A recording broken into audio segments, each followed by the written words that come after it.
I'd rather have Trump as a dictator than Biden any day. It's kind of obvious who knows what they're doing. There is no dictatorship with Trump. He cares. He's for America. Tennessee farmers are reaching out to lawmakers seeking help as they try to deal with the impact of tariffs. Some fearing they may go under if something doesn't change soon. WRU's April Thompson shows what farmers are facing in this trade war. American soybean farmers, let's have a chat. One farm family to another.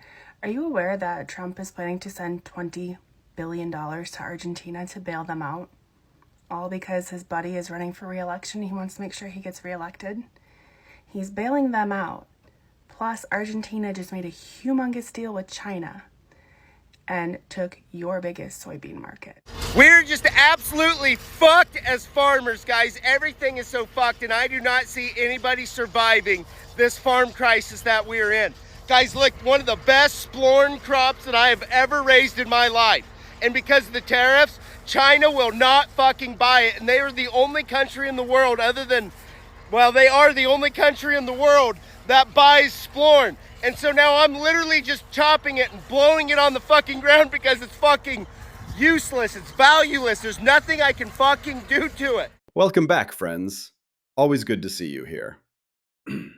Grab your coffee, because I've got a story that's equal parts unbelievable and predictable at the same time.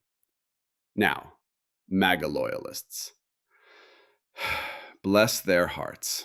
They are absolutely convinced Trump is the answer to every single problem in their lives. You can't tell them otherwise.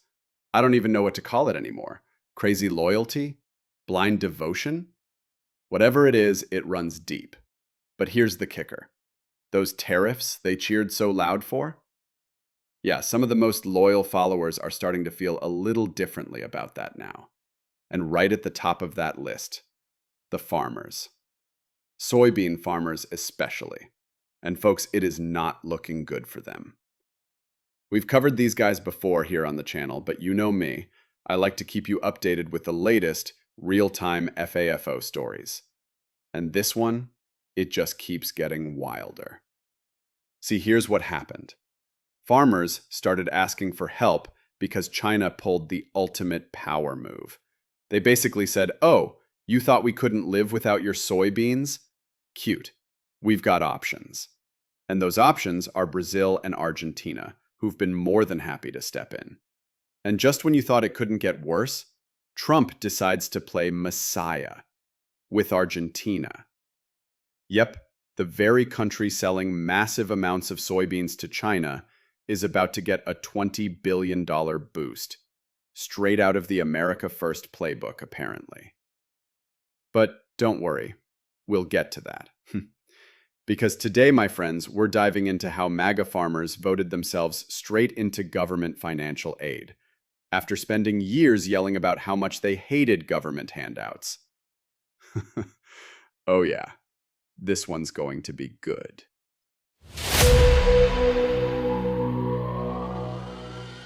I've never been as worried as I am now about whether or not my kids and grandkids will be able to carry on. Awful discouraging. You know, we do our very best to grow a good crop, to feed the world, and then we can't hardly give it away. Bachmann blames President Trump for the soybean crisis, even though he voted for him. He says new tariffs are forcing China to buy soybeans from Argentina and Brazil. Now many Iowa farmers face selling this year's crop at a huge loss. The way things are, there won't be a farmer left in 5 years if things don't change, because our expenses are so high and the crop is worth less than it was 30 years ago. Bachmann survived the farm crisis during the 1980s. It led to thousands of farm foreclosures. If the federal government offers crop payments to help farmers, Bachmann says he'll say no thanks. We would a lot rather have free markets than a handout. Bachmann recently asked Iowa Senator Charles Grassley for help with those free markets. I told him that the 1980s farm crisis is going to look like a picnic compared to today if things don't change and change fast. Okay, yeah, did I fuck around? Did I find out? Yeah, am I going broke because of fucking tariffs? I goddamn near went broke because of tariffs. But guess what, guys? I got 2 fucking checks in the mail today from the United States Department of fucking Agriculture. One was only for 250,000 and one was only for 126 fucking thousand. Fucking Trump literally thinks that I can live off of $380 fucking $1,000. He literally thinks that I'm gonna live off of $380,000 this year after all the havoc that he caused with fucking tariffs in our splorn crop. I can't sell my fucking splorn. China is the only place that buys splorn other than Antarctica, and both of those fucking countries will not take our fucking splorn. My goddamn son wants a brand new fucking pickup. He does not want my pickup with 11,000 miles on it. And I can't buy him that fucking pickup. Maybe with those subsidies I can, but I gotta see what my fucking vacation home in fucking Paris is gonna cost me this year. Some of these farmers aren't even scared to ask for help straight up. But here's what you'll never hear from a loyal MAGA farmer. You'll never hear them call it a handout. Oh no, forget about that. They'll baptize it with all kinds of names to make it sound holy. To them, it's not welfare. It's not socialism. It's not a bailout. It's a patriotic lifeline. And that's the thing. It's hard to admit you want the very same thing you've spent years hating on everybody else for. They look at food stamps and say it's a handout. They look at student loan relief and scream socialism. They see healthcare aid and act like it's the downfall of America. But when it's their farm on the line, suddenly that government check isn't socialism. It's God's blessing. Psychologists call this cognitive dissonance, when your beliefs and your actions don't line up. So instead of changing your mind, you just reframe reality to keep yourself comfortable. And that's exactly what's happening here. The same people who say government should stay out of everyone else's business are the ones begging the government to stay in theirs. It's like watching someone rail against umbrellas in a thunderstorm and then call theirs a freedom canopy. The rain doesn't care what you call it, buddy. You're still standing under it. The result of the tariffs has been devastating for soybean farmers in particular. Currently, 25% of our soybeans grown in the United States goes to China. Right now, China has purchased 0 soybeans. We want to deliver the message to President Trump and his leadership team that we need trade. He's mentioned many times that he loves farmers. Right now, we need to see swift action, or we're going to lose a lot of these farmers that the president loves. So that's what we got for American farmers, is zero empathy. We want them to fail. So now suddenly farmers want empathy? But didn't you people say that empathy is woke and empathy is bad? Where was that same empathy when they voted? Did they care about students drowning in debt? No student loan forgiveness, so why should there be farmer bailouts? Did they care about families who needed WIC, food stamps, free school lunches? No. Medicare? No. Pew Pew control to save kids? Definitely not. And I don't see any Republicans running to support the farmers. Shouldn't they be pulling themselves up by the bootstraps and working harder? I mean, that's what the Republicans have been telling everybody else. Do I want farmers to fail? No, of course not. But did they knowingly vote against their own interest? Absolutely. And do I feel bad for them? Not one bit, because they never feel bad when their votes actively harm other people. I'll gladly and have to pay $20 for imported veggies if that's the cost. This was their choice, and maybe, when they feel the sting of their own hate, bigotry, and racism backfiring, they'll finally realize that voting the wrong way hurts everyone, including themselves. It's not like we want these farmers to fail. Nobody's rooting for family farms to collapse. But let's be real. It's hard to feel empathy for them. And here's why. Psychologists call it the just world mindset, the idea that people get what they deserve. When you spend years voting against your own self-interest and then watch it backfire, it doesn't feel like tragedy. It feels like justice. Add to that the way MAGA has made itself the outgroup, mocking immigrants, students, liberals, anyone asking for help. And suddenly the tables turn. When the same folks cash a bailout check, people feel what's called schadenfreude, that little serves you right feeling. And honestly, it's empathy fatigue too. How many times can people extend compassion to a group that rarely gives any in return? When you call healthcare socialism, mock student loan relief, and rail against food stamps, but then take a bailout for your soybeans, I am sorry, but it just doesn't exactly inspire sympathy. When it comes to the farmers in Arkansas, you gotta hold that, bro. You voted for that. And it's not like we cheering it on, but we cheering it on. We know Monsanto and BlackRock and all them, they're gonna come in and kill the world. We know this. But we gotta revel in your demise first, bro. You voted for this. And really, this could be karma for the past too, but we ain't gonna get into all that. But hey, wait, I just wanna know. I wanna know. What happened to all the Make America Great Again hats? What happened to it? I know when you had to throw that hat out, they was probably mad as, yo, bro, imagine that feeling.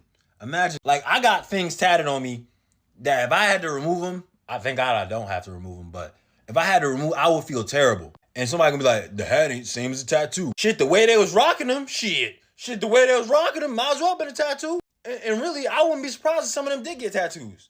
Make America great. I know one of them got a Donald Trump tattoo right now. Stop playing. The whole thing takes an even wilder twist. Because while MAGA farmers were lining up for bailout checks they swear aren't handouts, Trump decided to do something straight out of a sitcom. He turned around and offered Argentina a massive loan package. Yep, Argentina.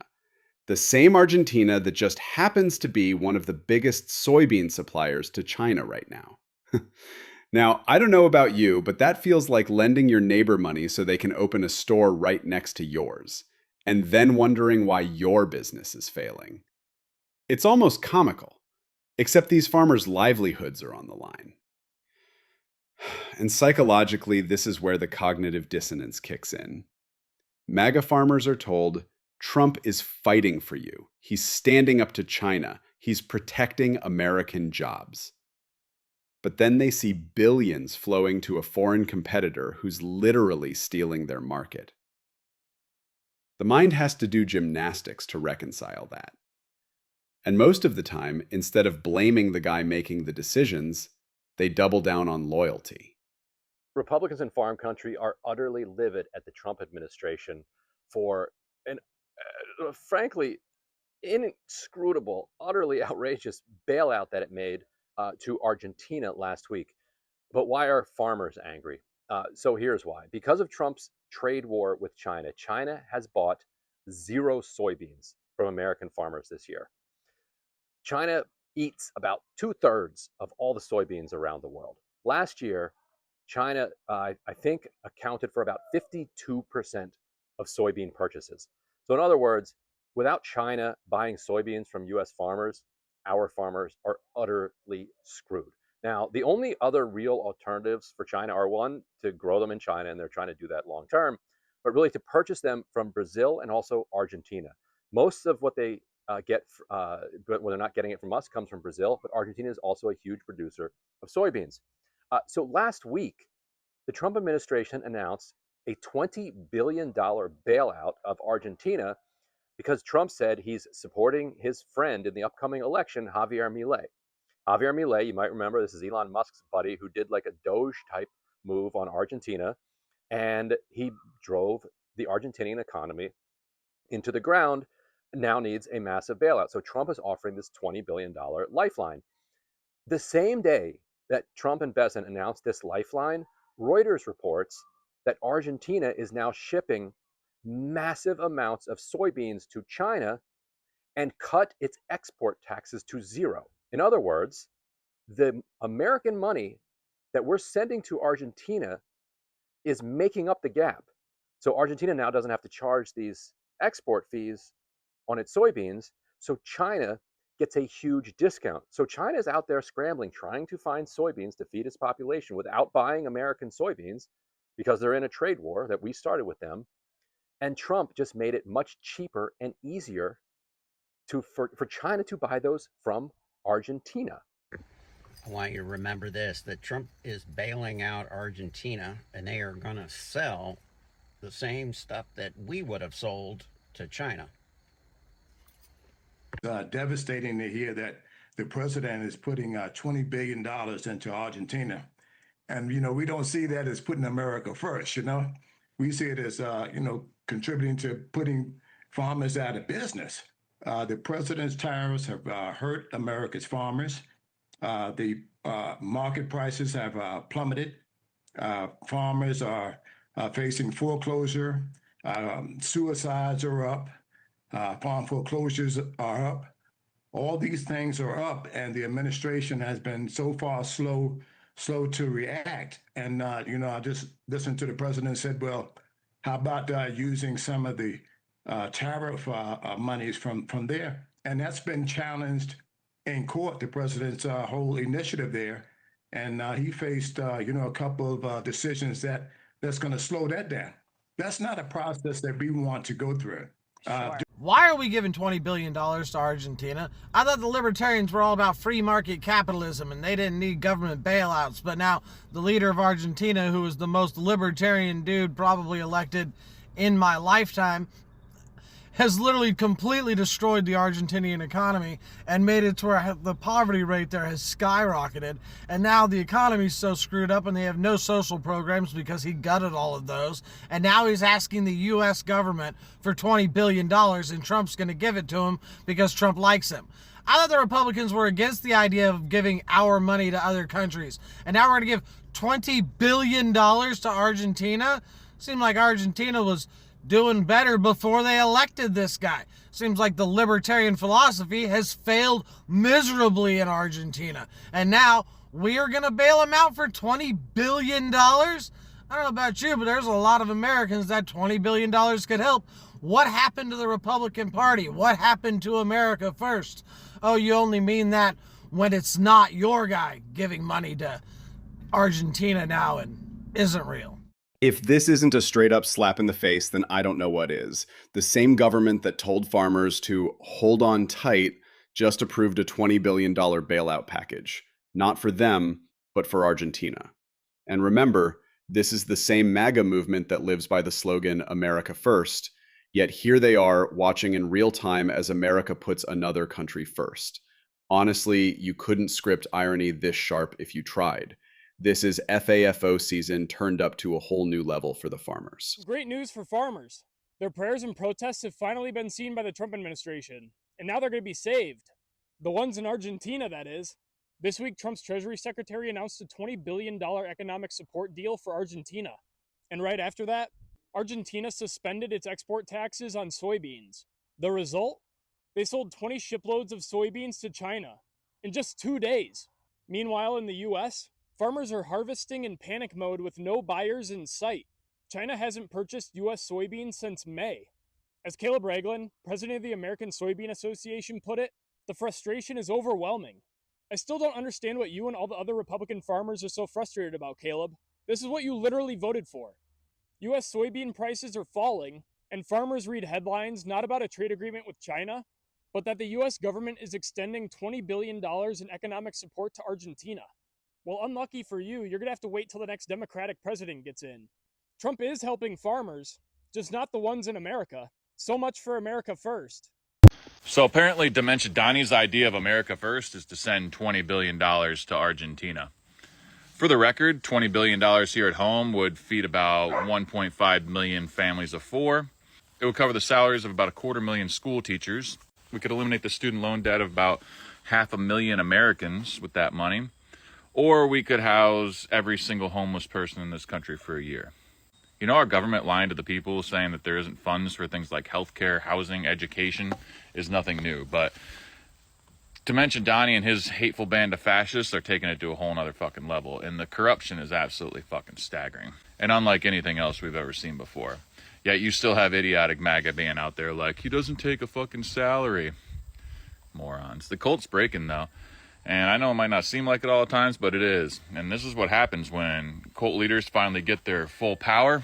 And not only do they not deliver, but they end up fucking everything up. And that's when shit starts crumbling. And we're watching it now. People are already seeing that they're lying and how incompetent they are. And they're seeing that everything they're doing is only to serve them and not the American people. So people are turning on them.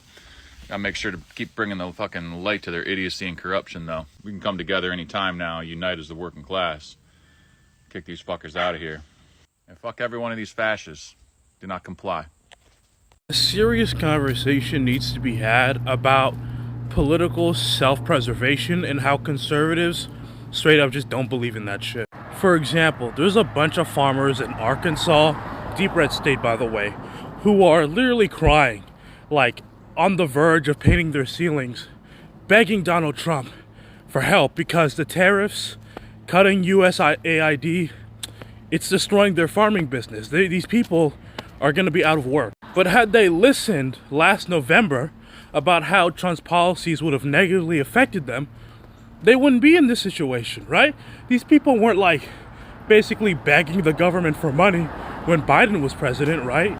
The best way I can explain how Republicans vote is that they treat it like a football team. They see Donald Trump and the Republican Party as the Kansas City Chiefs, and they vote for them every 4 years, even though they get nothing out of it. Not only do they get nothing, their lives get worse. Like, I literally can't count on either of my hands how many people I've talked to and be like, what do you believe in? They're like, oh, I think women have a right to abortions. I don't hate homeless people. I want things to improve, but I'm a Republican. I'm like, why are you a Republican? I've just always been that way. So what? You're a Republican because your dad was a Republican? Like, you know you can choose, right? You're not supposed to stick to one team forever. So here we are, friends. Farmers who once cheered for tariffs and waved the America First banner are now watching billions flow out to Argentina while their own fields sit empty and their balance sheets bleed red. If that isn't the definition of being left out in the cold, I don't know what is. And look, it's not that we want farmers to fail. Nobody wants that. But when you vote against your own self-interest, when you cheer for policies built on hate or slogans instead of strategy, this is what happens. The sympathy dries up, because deep down you knew better, and you still chose worse. At the end of the day, reality doesn't care about party lines or campaign hats. Reality cashes checks, it balances books, and it shows you the cost of your choices. And this is the bill coming due. I'm Glenn, lifting my coffee mug one more time, reminding you. Always think it through before you vote it through. I'll see you in the next one.